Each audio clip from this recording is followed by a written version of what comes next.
Hello les précieuses, les commandantes, encore une fois, bienvenue à votre émission Commande ta journée.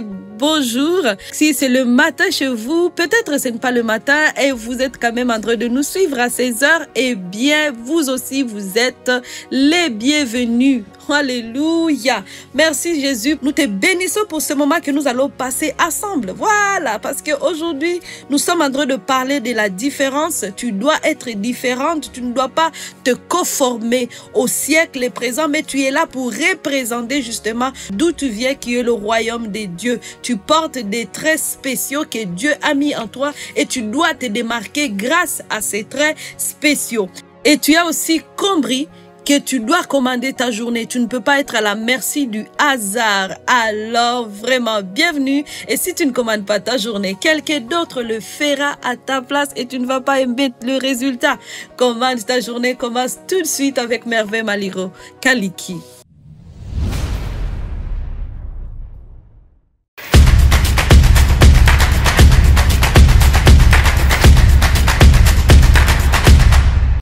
Bienvenue encore vraiment dans cette émission. Quelle joie, quel plaisir, quel honneur de vous animer cette émission parce que je sais que beaucoup de femmes nous écrivent et nous recevons des témoignages de combien elles sont en train de vivre des percées au quotidien. En tout cas, elles prennent vraiment la responsabilité de leur vie entre leurs mains. Elles sont des actrices principales pour justement décider à quoi va ressembler leur vie. Elles ont refusé de subir la vie, mais de vivre pleinement.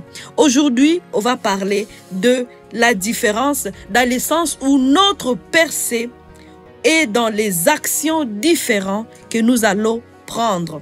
Des actions différentes que nous prenons réside notre percée. Ta percée est dans ces actions.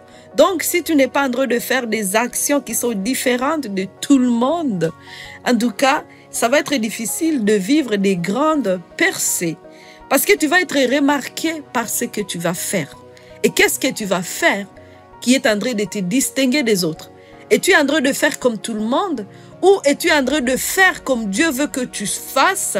Mais c'est des choses qui sont différentes de tout le monde. Dieu ne bénira que les choses qu'il t'a appelé à faire. Et ces choses vont être différentes. Mais si tu n'acceptes pas d'endosser cette différence et d'accepter de faire les choses différemment, c'est comme si tu es en train de dire bye bye à ta percée. Ça, je l'ai bien compris. Lorsque j'étais jeune, j'étais à l'école secondaire et que je devrais choisir une option parce que chez nous, on doit choisir une option, soit pédagogie, commerciale, lorsqu'on arrive à 3e année secondaire. Et là, j'arrive et tous mes amis étaient partis en commercial et informatique, la comptabilité. Et moi, comme je devrais partir à pédagogie, parce que je savais à moi quand même que l'enseignement, ce que je suis en train de vous dire, la communication, c'était quelque chose qui était inné à moi. Alors, je m'étais déjà préparé que c'est ce que je vais faire. Mais voilà, j'arrive et que tous mes amis sont partis dans une autre section, un autre domaine. Alors là, je me dis, qu'est-ce que je vais faire? Et là, j'ai suivi mes amis et laissé le chemin que Dieu m'avait déjà inspiré auparavant. Je vous assure que à partir de ce moment-là, l'école est devenue difficile pour moi et j'ai commencé à vivre échec par échec. J'ai détesté l'école. J'avais terminé mon école secondaire, je l'avais détestée. Je l'ai toujours dit, c'était par la grâce que j'avais terminé. Mais j'ai compris une chose, j'avais suivi le chemin que Dieu ne m'avait pas proposé. J'avais pas encore assumé cette capacité de dire je suis différente et j'accepte d'être différente et d'agir étant que tel, de poser des actions qui me distinguent des autres et d'en être fier. Je n'étais pas encore là, mais aujourd'hui, je suis beaucoup consciente. Avant de faire quelque chose, je regarde vraiment si qu'est-ce que cette chose va m'apporter à fait? Est-ce que cette chose est inspirée de Dieu? Est-ce que c'est ce que Dieu veut que je fasse? Est-ce que ça me distingue des autres justement pour me démarquer, pour briller pour le Seigneur? Tu vas briller pour le Seigneur à partir des choses que Dieu a mis en toi. Voilà. Donc aujourd'hui, tu as besoin de la percée. Mais cette percée, tu vas l'avoir en faisant des actions qui sont différentes de celles des autres. C'est sûr, incertain. Je pense vraiment à Joseph. Joseph, c'était cet homme qui était emprisonné.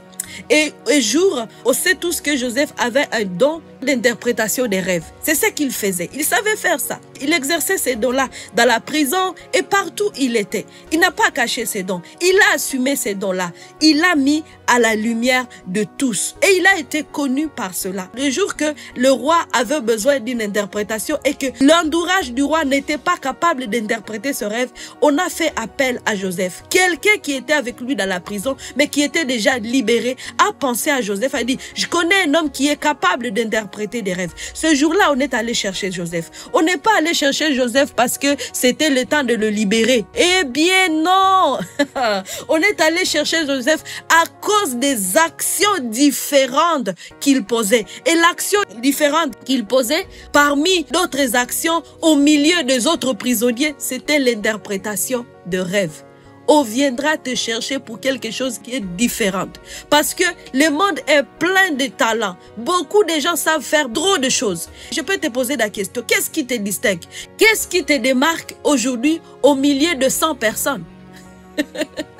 C'est ça la question. Mais malheureusement, on va penser que ça doit être quelque chose de plus grand, d'extraordinaire. Qui pourrait penser que l'interprétation de rêves peut amener quelqu'un à devenir premier ministre? Franchement. Personne ne va à l'école pour ce genre de choses. Il n'y a pas un diplôme. Je te donne un diplôme pour interprétation des rêves. Ça n'existe pas. C'est pour tout simplement te dire que ce sont des dons qui viennent de Dieu, que Dieu lui-même a mis en toi. C'est pour cela que le don que tu es en train de minimiser, de dévaloriser, c'est celui-là qui va te tracer le chemin pour t'amener là où Dieu veut t'amener. Oh! C'est ça même. Je me souviens aussi que lorsque je savais que j'avais l'appel de Dieu sur ma vie, que Dieu m'appelait à prêcher et puis l'évangile, je vous assure que même si je le savais, mais au fond de moi, j'avais un peu peur. Je n'arrivais pas encore à accepter cela. Voilà pourquoi je me disais, je vais être avocate, je vais faire ceci et cela.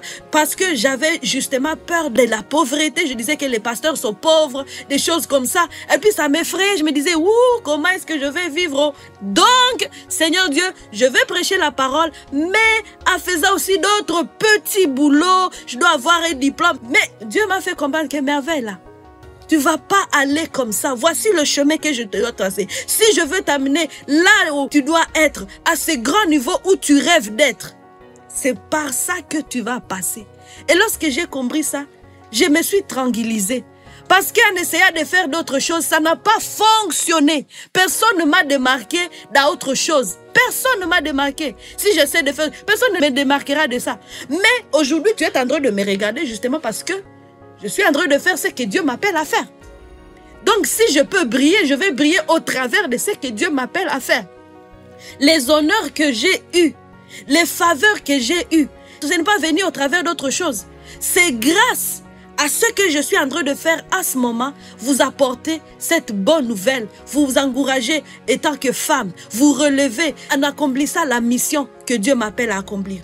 Toi aussi, qu'est-ce que Dieu a mis en toi, que tu continues de minimiser, mais qu'aujourd'hui, tu peux mettre à la lumière, l'utiliser et dire à partir d'aujourd'hui, je pose des actions qui sont différentes grâce aux dons et aux talents que Dieu a déposés à moi. Valorise ton don, valorise ton talent, parce que c'est au travers de cela que tu vas vivre des grandes percées dans ta vie. Alors voici ce que tu peux commencer à déclarer. Je valorise les dons et les talents que Dieu a mis en moi.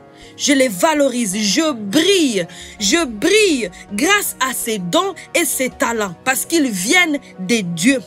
Les portes s'ouvrent pour moi maintenant dans le nom de Jésus et je les commande de s'ouvrir au nom de Jésus. Je suis une femme de distinction. Au nom puissant de Jésus, je me démarque parmi 1000, parmi 2000, parmi 1 million. Je me démarque parce qu'il y a une lumière qui est sur moi. La lumière de Dieu vient éclairer ses dons et ses talents et la place m'est offerte. Au nom puissant de Jésus-Christ. Voilà ce que tu peux commencer à dire tout au long de la journée. Va te démarquer. Ne minimise plus les dons et les talents que Dieu t'a donnés. Tu es béni et rappelle-toi que revivre, c'est possible.